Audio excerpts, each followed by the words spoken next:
Hello' everyone, মই নম্ৰতাই আপোনালোক সকলোকে স্বাগতম জনাইছোঁ এটি নতুন ভিডিঅ'লৈ।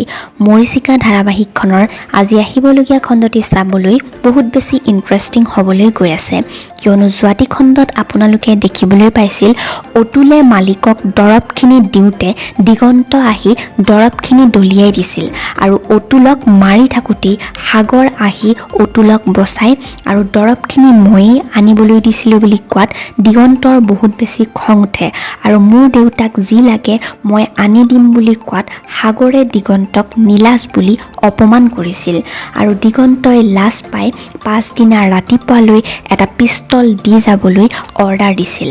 আৰু আজিৰ খণ্ডটিত আপোনালোকে দেখিবলৈ পাব সাগৰ মালিকৰ ওচৰলৈ যাব আৰু দৰৱৰ বটলটো দিব আৰু তেনেকুৱাতে দিগন্ত আহি দৰৱ দিয়া দেখি সাগৰক মাৰিব খুজিব আৰু কস্তুৰীয়ে সাগৰক বচাবলৈ আহিব যদিও দিগন্তই কস্তুৰীক গতিয়াই দিব।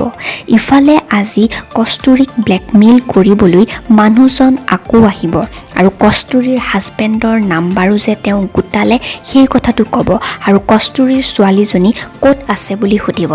এতিয়া বাৰু কস্তুৰীয়ে কি কৰিব? এই মানুহজনৰ পৰা কস্তুৰী বাৰু বাচিব পাৰিবনে? জানিব পাৰিব মৰিচিকা ধাৰাবাহিকখনৰ আজিৰ খণ্ডটিত। সেইবাবে আজিৰ খণ্ডটি চাবলৈ বহুতেই বেছি ভাল লাগিব, নহয় জানো? আপোনালোকেও যদি মৰিচিকা ধাৰাবাহিকখন চাই ভাল পায় ভিডিঅ'টিত এটি লাইক কৰি থৈ যাব আৰু আগলৈও অসমীয়া ধাৰাবাহিকসমূহৰ আপডেটসমূহ আমাৰ চেনেলৰ জৰিয়তে পাই থাকিবলৈ চেনেলটি ছাবস্ক্ৰাইব কৰি ৰাখিব। Thank U.